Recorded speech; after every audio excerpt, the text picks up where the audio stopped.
കേരളത്തിൽ all India institute of medical sciences AIIMS സ്ഥാപിക്കുന്നതിനായി Vellur news print ഫാക്ടറിയുടെ സ്ഥലവും പരിഗണിക്കുമെന്ന് ആരോഗ്യമന്ത്രി കെ മുരളീധരൻ. കായകൽപ്പം ജനസമ്പർക്ക പരിപാടിയിൽ സംസാരിക്കുകയായിരുന്നു അദ്ദേഹം. വെള്ളൂരിൽ 700 ഏക്കർ സ്ഥലം ലഭ്യമാണെന്ന് വൈക്കം എം.എൽ.എ. കെ ബിനിമോൻ അറിയിച്ചിരുന്നു. ഇക്കാര്യം കേന്ദ്ര സർക്കാരിന്റെ ശ്രദ്ധയിൽപ്പെടുത്തും. കോട്ടയം മെഡിക്കൽ കോളേജിന്റെ കൈവശമുള്ള സ്ഥലവും പരിഗണിക്കാവുന്നതാണ്. ഏതു സ്ഥലത്തായാലും സംസ്ഥാനത്ത് എയിംസ് വേണമെന്നതാണ് സർക്കാരിന്റെ നിലപാടെന്ന് അദ്ദേഹം വ്യക്തമാക്കി. സർക്കാർ ആശുപത്രികളിൽ റോബോട്ടിക് സർജറി വിഭാഗം സജ്ജമാക്കുന്നത് പരിഗണനയിലുണ്ട്. 17 കോടിയോളം രൂപ ചെലവിട്ടാൽ ഈ സംവിധാനം ഏർപ്പെടുത്താനാകുമെന്നാണ് മനസ്സിലാക്കുന്നത്. വിശദമായ പഠനത്തിനുശേഷം നടപടി സ്വീകരിക്കുമെന്നും മന്ത്രി പറഞ്ഞു.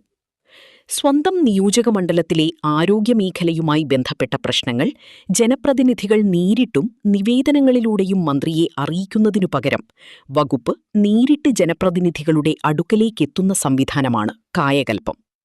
കോട്ടയം ജില്ലയിലെ ആരോഗ്യമേഖലയിൽ ആവശ്യമായ ഇടപെടലുകൾ സംബന്ധിച്ച് മാധ്യമങ്ങൾ ചൂണ്ടിക്കാട്ടിയ വിഷയങ്ങളും ഗൗരവമായി പരിഗണിക്കുമെന്ന് അദ്ദേഹം പറഞ്ഞു. സ്പീക്കർ തിരുവഞ്ചൂർ രാധാകൃഷ്ണൻ, എം.എൽ.എമാരായ നാട്ടകം സുരേഷ്, എം.ജെ. സെബാസ്റ്റ്യൻ, ആരോഗ്യ കുടുംബക്ഷേമ വകുപ്പ് പ്രിൻസിപ്പൽ സെക്രട്ടറി ഷർമിള മേരി ജോസഫ്, ആരോഗ്യവകുപ്പ് director doctor V Meenakshi, medical വിദ്യാഭ്യാസ director doctor K V Viswanathan, NHM state mission director Anu S Nair, ജില്ലാ medical officer doctor N Priya എന്നിവർ സന്നിഹിതരായിരുന്നു. 5 മെഡിക്കൽ കോളേജുമായി നിന്ന കേരളം ഇന്ന് 19 മെഡിക്കൽ കോളേജിലേക്ക് എത്തിയിരിക്കുകയാണ്. കേരളത്തിൽ പെരിഫറൽ ഹോസ്പിറ്റലുകളുടെ എണ്ണവും വർദ്ധിക്കുന്നുണ്ട്. എല്ലാ രൂപത്തിലും നമ്മൾ സജ്ജമായി മുന്നോട്ട് പോയി കേരളത്തെ ആരോഗ്യത്തിൻ്റെ കാര്യത്തിൽ മുന്നണിയിൽ എത്തിക്കുന്നതിന് വേണ്ടിയുള്ള പരിശ്രമം ഈ ഗവൺമെൻറ് കഴിയും. അതിന് നേതൃത്വം കൊടുക്കുന്ന ശ്രീ കെ മുരളീധരന് കഴിയട്ടെ എന്ന് പ്രാർത്ഥിച്ചുകൊണ്ട് ഞാൻ ഈ സമ്മേളനം ഔപചാരികമായി ഉദ്ഘാടനം ചെയ്തതായി അറിയിക്കുന്നു. നമസ്കാരം. പുലയനാർ കോട്ടയിലെ ഗവൺമെൻറ് ആശുപത്രികൾ അവിടെ ഞങ്ങൾ നോക്കിയപ്പോൾ ഏതാണ്ട് 100 കിടക്കകളും ഉണ്ട്, 29 രോഗികളും അത്ര അവിടെ ആകെയുള്ളൂ. അതേസമയത്ത് മെഡിക്കൽ കോളേജിൽ ഡോക്ടർമാർക്ക് പണിയോട് പണി.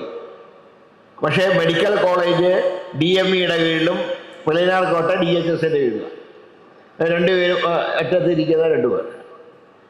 പക്ഷേ ഞാൻ സന്തോഷത്തോടെ പറയുന്ന ഒരു കാര്യം, സാങ്കേതികത്വത്തിൻ്റെ പേരിലൊരു വഴക്ക് ഈ കഴിഞ്ഞ 2 മാസക്കാലം ഉണ്ടായിട്ടില്ല. രണ്ടുപേരും ഈ കാര്യത്തിനോട്, സർക്കാർ സിസ്റ്റത്തിനോട് സഹകരിച്ചു. അതിൻ്റെ ഫലമായി കൂടുതലായി വരുന്ന രോഗികളെ പുലയനാർകോട്ട ആശുപത്രിയിൽ ഒരു 200 കിടക്കൾ ഇപ്പോൾ ഞങ്ങളവിടെ സജ്ജീകരിച്ചു കഴിഞ്ഞു. 100 കിടക്കകളോളം ഇപ്പോൾ രോഗികളെ അങ്ങോട്ട് മാറ്റിയപ്പോൾ ഈ നിലത്ത് കിടത്തുന്നത് ഒഴിവാക്കാൻ കഴിഞ്ഞിട്ടുണ്ട്. ഇനി ഏതെങ്കിലും ദിവസം അങ്ങനെ നിലത്ത് കിടത്തുന്ന ഒരു സിറ്റുവേഷൻ വന്നാൽ ഉടൻ തന്നെ DME അവിടെ ഇടപെട്ട് ആ രോഗികളെ അങ്ങോട്ട് മാറ്റാനുള്ള സംവിധാനം ഞങ്ങൾ എല്ലാ ദിവസവും മോണിറ്റർ ചെയ്യുന്നത്. ഒരു കാര്യം പറയാൻ ആഗ്രഹിക്കുന്നത്, ദീർഘകാലം ഈ ജില്ലയുടെ ജനപ്രതിനിധിയായിരുന്ന കേരളത്തിൻ്റെ മുഖ്യമന്ത്രിയായിരുന്ന ശ്രീമാൻ ഉമ്മൻചാണ്ടിയാണ് കേരളത്തിൽ സർക്കാർ മെഡിക്കൽ കോളേജുകളുടെ എണ്ണം വർദ്ധിപ്പിച്ചത്. അദ്ദേഹമാണ് കോട്ടയം ഉൾപ്പെടെയുള്ള മെഡിക്കൽ കോളേജുകൾക്ക് നേതൃത്വം നൽകിയ അദ്ദേഹം. പോരായ്മകൾക്ക് പരിഹാരം നിർദ്ദേശിച്ച അദ്ദേഹമാണ്. വയനാട് പോലെ ഏറ്റവും പിന്നോക്കം നിൽക്കുന്ന വയനാടും ഇടുക്കിയിലും മെഡിക്കൽ കോളേജ് കൊണ്ടുവന്നത് അദ്ദേഹം കേരളത്തിൻ്റെ മുഖ്യമന്ത്രിയായിരുന്നപ്പോഴാണ്. തീർച്ചയായിട്ടും അതേ പാതയിലൂടെ തന്നെയാണ് അദ്ദേഹത്തിൻ്റെ അവശേഷിച്ച സ്വപ്നങ്ങൾ യാഥാർത്ഥ്യമാക്കുക എന്നുള്ളതാണ് ആരോഗ്യവകുപ്പ് ഏറ്റെടുത്തിട്ടുള്ള ഒരു ചലഞ്ച്. ഞങ്ങളത് ഏറ്റെടുത്തിരിക്കുകയാണ്. അദ്ദേഹത്തിൻ്റെ മനസ്സിലുണ്ടായിരുന്ന ആശയങ്ങൾ അത് പ്രാവർത്തികമാക്കുക. എന്നൊരു കാര്യം സന്തോഷത്തോടെ പറയാൻ ആഗ്രഹിക്കുകയാണ്, നിലത്ത് രോഗികളെ കിടത്തുന്ന ഏർപ്പാട് അവസാനിപ്പിക്കുന്ന 2ാമത്തെ ജില്ലയായി കോട്ടയം ജില്ല മാറുക.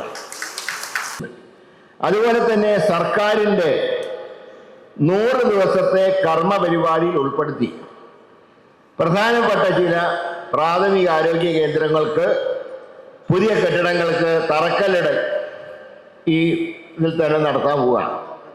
ഞങ്ങൾ ഒരു കാര്യത്തിൽ നിർബന്ധമുണ്ട്, ഒരു സ്ഥാപനത്തിന് തറക്കല്ലിടുമ്പോൾ ആ സ്ഥാപനം അത് നിർവഹിക്കാനുള്ള ഫണ്ട് ഉൾപ്പെടെയുള്ള സംവിധാനങ്ങൾ ഉണ്ട് എന്ന് ഉറപ്പുവരുത്തിയിട്ട് മാത്രമേ ഞങ്ങൾ തറക്കല്ലിടൂ.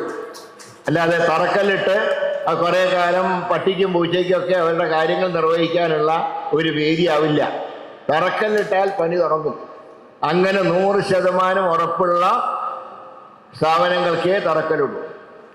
ആശുപത്രി ഉദ്ഘാടനം ചെയ്യുമ്പോൾ ആ ആശുപത്രി പ്രവർത്തിക്കാൻ ആവശ്യമായിട്ടുള്ള സ്റ്റാഫ് പാറ്റേൺ ഉൾപ്പെടെ ഉറപ്പുവരുത്തിയതിനു ശേഷം ഉദ്ഘാടനം ചെയ്യും.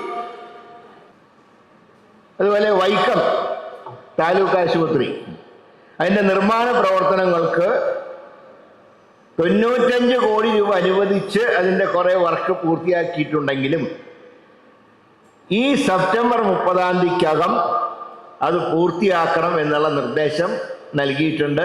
അത് പൂർത്തിയാക്കും. അത് പാമ്പാടി താലൂക്ക് ആശുപത്രി ഭാവിയിൽ ഉമ്മൻചാണ്ടിയുടെ നാമധേയത്തിൽ അറിയപ്പെടും എന്ന് പ്രഖ്യാപിക്കാൻ ഈ വേദി ഞാൻ വിനിയോഗിക്കും. Uzhavoor KR Narayanan memorial speciality ആശുപത്രിയുടെ 5ാം നിലയിൽ പേവാർഡ് സംവിധാനം ഏർപ്പെടുത്താം എന്നുള്ള നമ്മുടെ മോൻസാൻ അവിടെ MLA അദ്ദേഹത്തിൻ്റെ നിർദ്ദേശം ഗവൺമെൻറ് അംഗീകരിച്ചിട്ടുണ്ട്. അവിടെ കോട്ടയത്ത് ഇത് സംബന്ധിച്ച് റിക്വസ്റ്റ് നൽകിയിരുന്നു.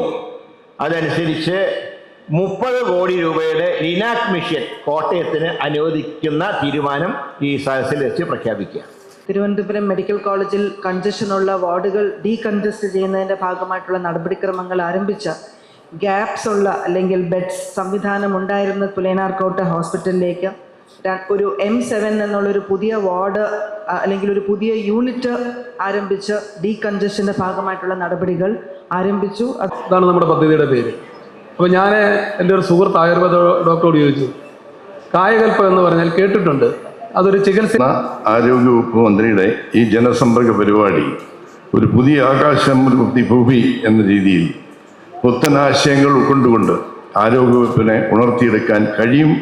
ആരോഗ്യ മന്ത്രിയുടെ ഈ ജനസമ്പർക്ക പരിപാടി കായകൽപ്പം, അതിൻ്റെ അർത്ഥം ഇവിടെ പറയുകയുണ്ടായി. ഞാനൊന്നുകൂടെ എയിംസുമായി ബന്ധപ്പെട്ട് നിരവധി പ്രമുഖർ അപേക്ഷ നൽകുകയും അതുമായി ചർച്ചകൾ നടത്തുകയും ഒക്കെ ചെയ്ത സമയത്ത് വേദിയിലുള്ള ബഹുമാന്യരായ MLA മാർ,